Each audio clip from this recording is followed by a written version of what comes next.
Hey, this is Matt. Welcome back to the channel, guys, where I want to talk about hair transplant in Turkey. And this video is going to be especially for the guys who are already about to get a hair transplant in Turkey, in Istanbul, in the next, I would say, 2 to 3 months. Now, this is the period which is highly competitive.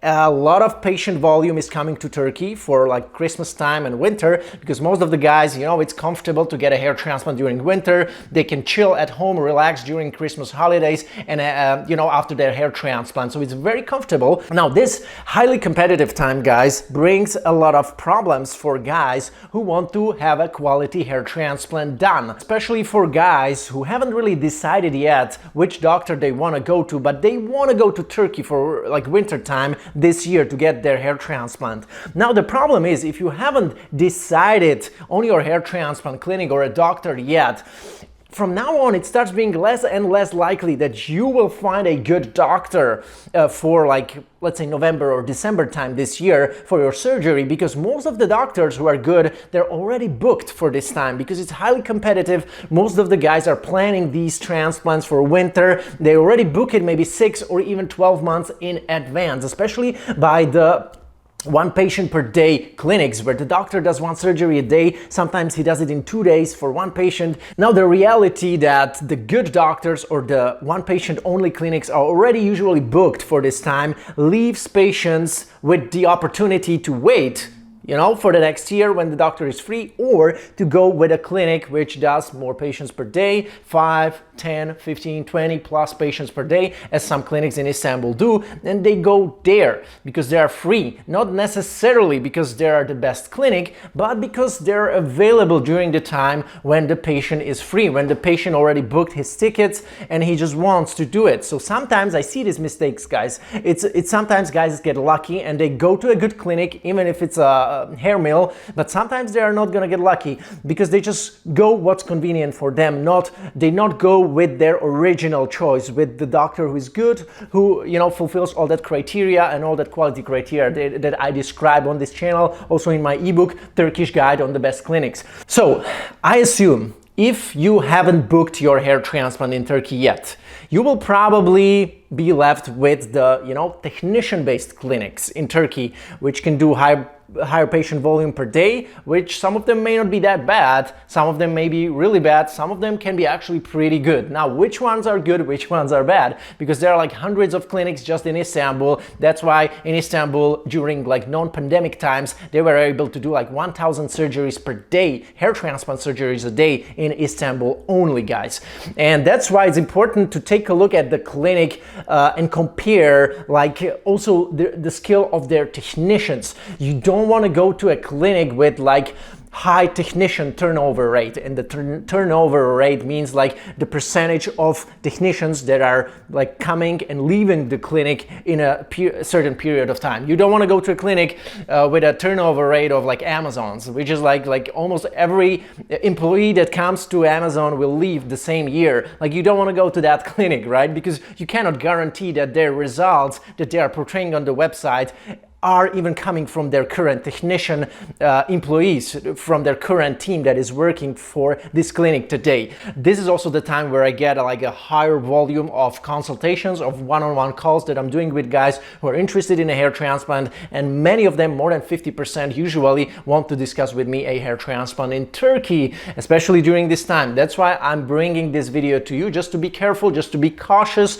If you're not sure about your clinic, then wait until a clinic which is better is going to be free, maybe earlier next year. If you want to risk it, you want to do it right now because it's convenient, make sure you double check, make sure you visit every possible like Facebook group. You can visit our Facebook group, Hair Transplant Experiences. There are some guys who go to Turkey and maybe are going to Turkey also during this time of the year. They can help you with your decision. You can inform yourself there. You can check out my Ultimate Hair Transplant in Turkey guide with 14 clinics. Out of them, there are some who are technician and doctor kind of based. There are clinics who are only doctor based, and clinics who are like also most expensive, very high quality clinics where you will get the best possible result you can get in Turkey with highest possible guarantee. So this is what my ultimate guide is all about.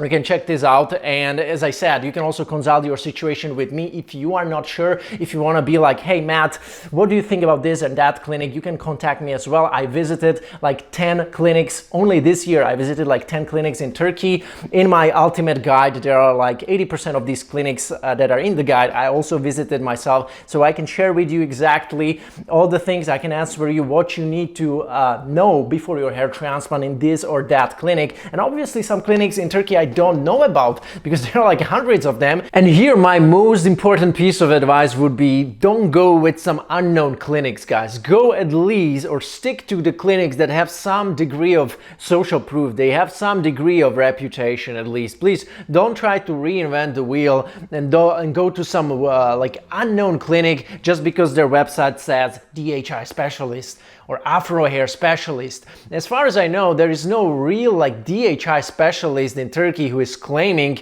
to be a DHI specialist. Like most of the guys who are good with DHI, they don't say we are DHI specialists. DHI specialist would be somebody who has been implanting grafts, a doctor who has been himself implanting grafts for like 10 plus years just with the implanter. None other implantation technique, no stick in place, no forceps, no pre-made recipient sites, just DHI. That's a specialist.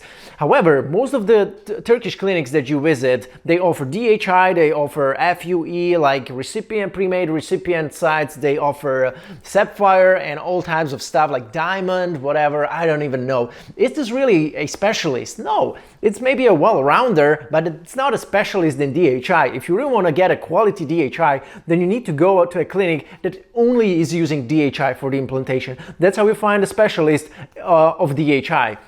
That's why, you know, the good guys with DHI are guys like Dr. Koto from FUE Expert, Dr. Lorenzo, but these guys have been using DHI for almost their whole career, so they are accustomed to that. They know how to properly place the grafts without wounding, without unnecessary, you know, transaction or damaging the vasculature on the scalp with that DHI pen, unlike some other clinics, maybe in Turkey, who are not that experienced because they're also offering like FUE normal, sapphire, DHI and all that combined. These are maybe well-rounders, but not specialists. And the same can be said about Afro hair.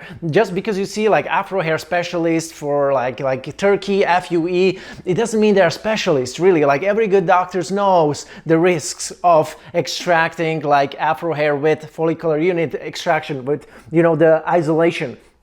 Every good doctor will tell you, let's prefer strip if you are Afro patient and you need like a mega session. Let's not do FUE, or if we do it, let's do a test session. Maybe do a small session first of 1000 grafts. Maybe test the transaction just with the first session of 100, 200 grafts, and then go with a larger session. Let's build it up over time. Unlike some Turkish clinics who claim they're Afro specialists, but they're able then extract 4, 5, 6,000 grafts on an Afro patient. Is it a good strategy? No. Is this an Afro hair specialist? No.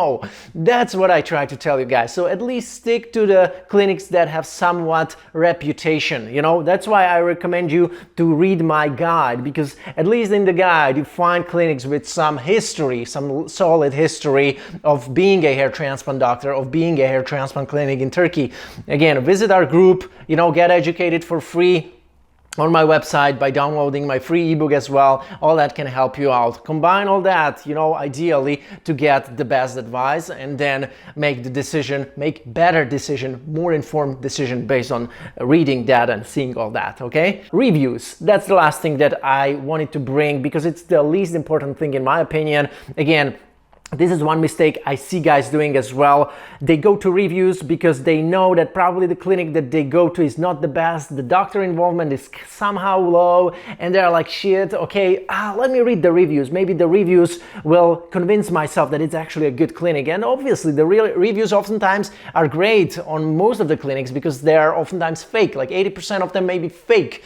And there are also like people, like employees of the clinic that are like responsible for posting reviews every single day. They're maybe even stealing photos of the guys that are sending their after photos, and they're posting these photos online as if they would be the guy, plus they're writing some interesting caption about the clinic, like how great it was and whatnot. And this is something that you need to be aware of as well. So that's why the reviews should be the last thing I would be reading. I would much rather prefer personal experiencing, experiences, personal reports of guys who went to that clinic, and not something which is online on some portal, like review portals, whatnot. Could be faked easily, guys, easily. And I have shown it in this video which I made like 2 years ago on my skepticism towards online reviews on hair transplant clinics in general, but also in Turkey. So you can watch it as well here.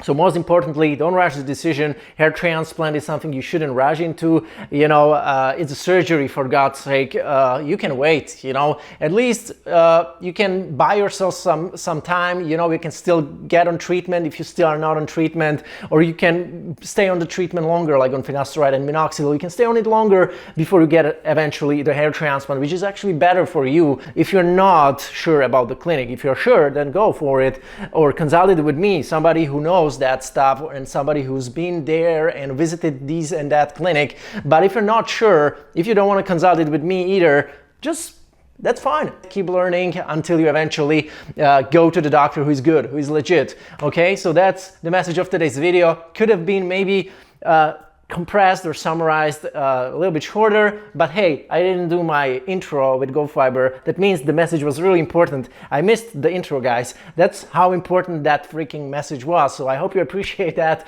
and make sure you like the video, make sure you subscribe to the channel if you haven't subscribed yet, if you are not my subscriber yet and this is the first video that you're watching on this channel. I'm hoping that you liked it, and I'm gonna be enjoying if you are gonna come back again and watch my video once again and learn from it. And thank you so much for watching, guys. Gonna be here again very soon. Take care, guys, and have a great day.